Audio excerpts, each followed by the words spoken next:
90% du commerce mondial transite par voie maritime. Celui qui contrôle les ports contrôle les flux énergétiques, les exportations minières, les importations alimentaires et les chaînes industrielles. L'Afrique possède certains des ports les plus stratégiques du monde, mais qui les exploite réellement? C'est qu'il y a quelque chose qui vient sur l'Afrique de l'Ouest, que j'ai appelé l'hiver noir. L'hiver noir. Bonjour dans cette nouvelle chronique géopolitique. Si vous êtes nouveau ici, merci de vous abonner et d'activer la cloche de notification. Et de nous laisser un petit like, ça ne vous coûte absolument pas grand-chose et ça nous fait un grand plaisir. 95% du commerce extérieur éthiopien passe par Djibouti. Plus de 30% du trafic maritime mondial transite par la mer Rouge. Le port de Doralex a été développé avec la Chine. Djibouti accueille également des bases militaires étrangères comme les États-Unis, la Chine, la France, le Japon. Djibouti est devenu un pivot logistique mondial. Mais sa dette publique dépasse 70% du PIB, dont une large part envers la Chine, selon le FMI. Le Kenya, premier port d'Afrique de l'Est, plus de 35 millions de tonnes de fret par an. Le projet ferroviaire Mombasa-Nairobi, financé par la Chine, a coûté environ 3,6 milliards de dollars. Mombasa est stratégique pour le Kenya, l'Ouganda, le Rwanda et le Soudan du Sud. Mais le contrôle logistique est fortement lié au financement chinois. Le Nigeria, le géant sous pression.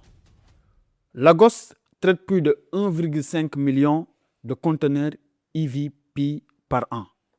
Le nouveau port en eau profonde de Lekki a été développé avec China Harbour Energetic Company. Le Nigeria exporte du pétrole brut et du gaz naturel liquéfié, mais importe massivement des produits raffinés. Le contrôle logistique est fragmenté entre les acteurs locaux et étrangers. Le Sénégal avec le pari de Ndayane. Le port autonome de Dakar traite environ 23 millions de tonnes par an. Le nouveau port de Ndayane est développé avec DP World, un investissement estimé à plus d'1 milliard de dollars. L'objectif est clair: définir un hub régional d'Afrique de l'Ouest, d'attirer le trafic du Mali et d'autres pays du Sahel et d'accompagner l'exportation du gaz sénégalais. Mais la concession accordée à DP World s'étend sur plusieurs décennies. Alors, qui contrôle réellement le flux?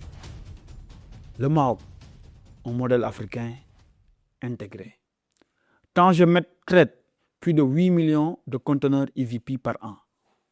C'est le premier port d'Afrique en volume conteneurisé. Sa particularité est la gestion majoritairement nationale, l'intégration industrielle avec une connexion à plus de 180 ports mondiaux. Le Maroc a développé une stratégie logistique souveraine. L'Égypte avec le canal stratégique. Le canal de Suez génère plus de 9 milliards de dollars par an. Environ 12% du commerce mondial transite par ce corridor. L'Égypte modernise ses ports pour capter davantage de flux. Les présences massives de la Chine avec des infrastructures et des financements, de l'Europe qui est un opérateur historique et des Émirats qui sont en expansion agressive via DP World. L'Afrique possède les infrastructures physiques, mais la gestion, la logistique et parfois le financement restent majoritairement externes. Dans un conflit global prolongé, les ports deviennent des actifs militaires. Les routes maritimes peuvent être bloquées. Les flux commerciaux peuvent être redirigés.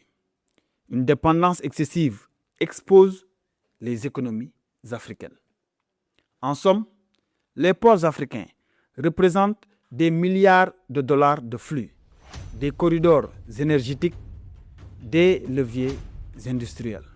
Mais sans compagnie maritime africaine puissante, une intégration industrielle locale et une coordination continentale, l'Afrique restera un espace logistique exploité.